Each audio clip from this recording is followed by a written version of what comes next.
વિષ્ણુપદ. નામથી જ સ્પષ્ટ થાય છે તેમ ભગવાન વિષ્ણુના પદ ચિહ્નોના કારણે ગયાના આ મંદિરનું નામ વિષ્ણુપદ મંદિર પડ્યું. અથવા એમ કહીએ કે સમગ્ર વિશ્વમાં આ એક જ એવું મંદિર છે જ્યાં ભગવાનના ચરણોની પૂજા થાય છે. આ મંદિરની અનેક વિશેષતાઓ છે જે તેને અનોખું બનાવે છે. મંદિરના શિખર પર 50 કિલો સોનાનો કળશ અને 50 કિલો સોનાની ધ્વજા છે. ગર્ભગૃહમાં 50 કિલો ચાંદીનું છત્ર અને 50 કિલો ચાંદીનું અષ્ટપહલ છે. ગર્ભગૃહ ત્રિકોણાકારનું છે, જ્યારે પૂર્વનું દ્વાર ચાંદીનું બનેલું છે. ભગવાન વિષ્ણુના ચરણોની લંબાઈ લગભગ 40 સેન્ટીમીટર છે. મંદિરના ગર્ભગૃહોમાં આ પદ ચિહ્નોને રક્તચંદન વડે શણગારવામાં આવે છે અને પદ્મ અંકિત કરવામાં આવે છે. સોનાના ઘડામણમાં વપરાતા કાળા પથ્થરથી નિર્માણ પામેલા આ મંદિરની ઊંચાઈ આશરે 100 ફૂટ છે. विष्णुपद मंदिर के संरक्षणा भी और उनका जो प्रधान जो गुंबज है वो गोल गुंबज है और अंदर जो है उसमें प्राचीनतम कई सारे विशेषतर वास्तु के ध्यान में रखते हुए वो सारी रेखाएं उसमें बनाई गई, चित्रित किया गया. विष्णुपद का प्रधान जो गर्भगृह बना वो त्रिकोणाकार रेखा में उन मंदिर को भी खड़ा करके उनके अंदर जितने भी जिस प्रकार की चीज़ों का इस्तेमाल हुआ और जिस प्रकार के चित्रण का इस्तेमाल हुआ, जिस प्रकार की रेखाओं का इस्तेमाल हुआ, मूर्तियों का इस्तेमाल हुआ, वो सब वास्तु के हिसाब से और वास्तुविद से ही है. और अनेकों वास्तुविद वास्तुकार उस समय इस मंदिर को बनाने में लगे थे. 1 સપ્ટેમ્બરથી શ્રાદ્ધ પક્ષ નિમિત્તે અહીં પિંડદાનની વિધિઓ શરૂ થઈ ગઈ છે, જે 17 નવેમ્બર સુધી ચાલુ રહેશે. सन 1800 ईस्वी की शताब्दी में महारानी अहल्याबाई होलकर जब गया क्षेत्र में आई यहाँ पे यात्रा के दौरान और विष्णुपद की जो अवस्था मंदिर की उन्होंने देखी, उसके बाद उन्होंने निर्णय लिया इस मंदिर का जीर्णोद्धार करके एक भव्य मंदिर बनाने का. तब उन्होंने काला पाषाण जो यहाँ गया के निकटतम गांव पत्थरकट्टी है, वहाँ के कारीगरों द्वारा काला पाषाण मंगा के उस मंदिर की संरचना करके एक विशालतम मंदिर श्री विष्णुपद मंदिर का निर्माण उन्होंने कराया. આ સમયમાં લોકો દેશ વિદેશથી પિતૃઓને મોક્ષ અપાવવા માટે ગયા તીર્થમાં આવે છે. વિષ્ણુપદ મંદિરને ધર્મશીલાના નામથી પણ ઓળખવામાં આવે છે. પિંડદાન માટે વિષ્ણુપદ મંદિરનું મહાત્મય આ વાતથી જ સમજાઈ જાય છે કે અહીં પૂર્વજોને મોક્ષ તો મળે છે, પરંતુ તર્પણ બાદ મંદિરમાં ભગવાન વિષ્ણુના ચરણ દર્શનથી મનુષ્યના તમામ દુઃખોનો નાશ થાય છે. આ મંદિરના સભા મંડપમાં 44 સ્તંભો છે. પિંડદાનની 48 વેદીઓમાંથી 19 વેદીઓ વિષ્ણુપદ મંદિરમાં જ છે. અહીં આખા વર્ષ દરમિયાન પિંડદાન થાય છે.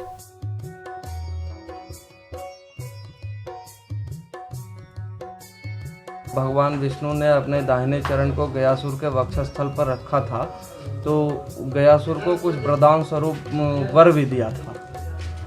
उस वर में एक पिंड एक मुंड भी गयासुर ने याचना किया था कि एक पिंड एक मुंड इस स्थान पर प्रतिदिन होना चाहिए. तो पिंडदान अगर नहीं होता है या मुंड शवदाह नहीं यहाँ आता है तो गयासुर पुनः अपनी स्थिति में आ जाएगा, ऐसा श्रुतियों में. ગયાસુરના નામ પરથી આ સ્થાનનું નામ ગયા પડ્યું. ભગવાન વિષ્ણુએ આ ધરતી પર જ ગયાસુરનો વધ કર્યો હતો.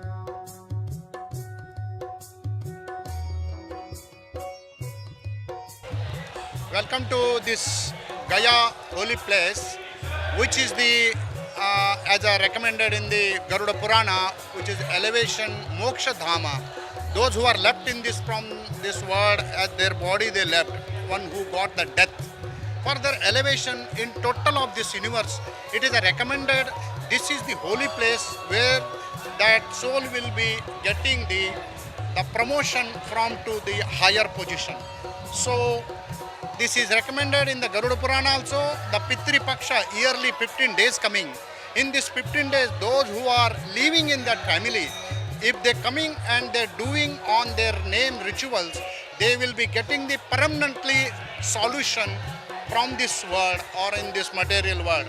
This is the holy temple of the Vishnupad temple. Lord Vamanadev's footprint of the right footprint is in there. Inside, if you going to the altar, you can see visit the special of the darshan, or you can visit that holy lotus feet of Lord Vaman Devas, you can see. It is recommended to thousands of lakhs of people, those who are doing is this pindadana, making the balls of the rice or some grains. They keeping on the lotus feet of Lord Vaman Deva on remembering that name. And as soon as touching that balls of the rice, it will be they getting the solution. It is recommended in the Garuda Purana. So this is that holy place where this all the rituals will be conducting total in this universe. This Gaya is the special that place, holy place, where for the only moksha, the people they are coming and they are desiring their in their family, those who are left, they want to get the moksha.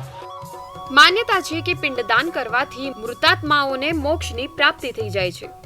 Navratri પહેલા મહાલયનો સમય શ્રાદ્ધ પક્ષ કહેવાય છે. આ સમયે પિંડદાન માટે અન્ન, તલ, જળ, દૂધ, ઘી, ખાંડ, ધૂપ અને દીપ આ 8 પિંડના અંગ ગણવામાં આવ્યા છે. એવી માન્યતા છે કે ગયામાં ભગવાન બ્રહ્મા, વિષ્ણુ, મહેશ સહિત ધર્મરાજ યમ નિવાસ કરે છે. ભગવાન વિષ્ણુ સ્વયં અહીં પિતૃદેવતા રૂપે વિરાજમાન છે. ભગવાન શ્રી રામે અહીં સીતા માતા સાથે મળીને પિતા દશરથનું પિંડદાન કર્યું હતું. महालया में जो श्राद्ध कर्म इत्यादि पितरों का तर्पण करते हैं तो तुरंत क्विक सर्विस है, वो तुरंत लेकर पहुंचा देगा. यहाँ सारे पितृलोग एकत्र होते हैं. इस महालया इसको बोलते हैं. विद्यालय, देवालय, पुस्तकालय किस तरह है, ये महालय पितरों का एक आलय समूह हो जाता है, एकत्र हो जाते हैं. क्यों? कांक्षन्ति पितरः सर्वे, इच्छा करते हैं जब मेरा पुत्र गया जाए, गया नगरी में जाकर श्राद्ध करे. ये अनादिकाल से आया है, आज नहीं ना. कम से कम सकृत गया भिगवनम सकृत पिंड प्रव, एक बार कम से कम गया जाओ, श्राद्ध करो, ये पितृदोष से मुक्त हो जाते हैं. પિંડદાન અનેક રીતે કરી શકાય છે. અનાજ, ફળો, ગોળ, કેળા, ખીર વગેરે પદાર્થો દ્વારા પિંડદાન કરવામાં આવે છે. આ પિંડ ગોળાકારનું જ કેમ હોય છે તેની પાછળ પણ એક તથ્ય છે. पिंडदान अनेक प्रकार के होते हैं. ऊर्जेन मधुना पिवा दधि सम्मिश्रेण सत्तुना, सत्तु से दे सकते हैं, चावल से दे सकते हैं, गुड़ और केला फल मिलाकर फले नवा, कंदमूल फल से भी दे सकते हैं आप पिंडदान. अन्य नहीं वह विशेषतः आटा से भी देते हैं, अन्न से विशेष अपने पवित्र दूध में खीर बनाकर पितरों को श्राद्ध करना, पार्वण करना बहुत बड़ा महत्व है. अन्य नहीं वह विशेषतः अंदर उत्पन्न होने वक्त ही गोलाकार से हुआ, इस शरीर से छुटने वक्त ही जीवो पुरुषो अंगुष्ठं च समासता नारायण उपनिषद में है, उसी रूप से आया, उसी रूप से चला गया करके गोल रूप से ही एक पिंडदान करते हैं. ગયામાં એક રહસ્યમય ફાલ્ગુ નદી પણ છે. માતા સીતાના શ્રાપથી આ નદીનું પાણી અંદરની તરફ વહે છે. આથી તેને અંતઃસલીલા પણ કહેવાય છે. આ નદીનું વર્ણન વાયુ પુરાણમાં મળે છે. શ્રાદ્ધ પક્ષ દરમિયાન વિષ્ણુપદ મંદિર, ફાલ્ગુ નદી કિનારો તેમજ અક્ષય વટ વેદીઓ પર પિંડદાન કરવું મહત્વપૂર્ણ છે. આથી આજે પણ લોકો પિતૃઓની સદગતિ અર્થે પિંડદાન કરવા માટે ગયા આવે છે. Bureau report, ETV Bharat.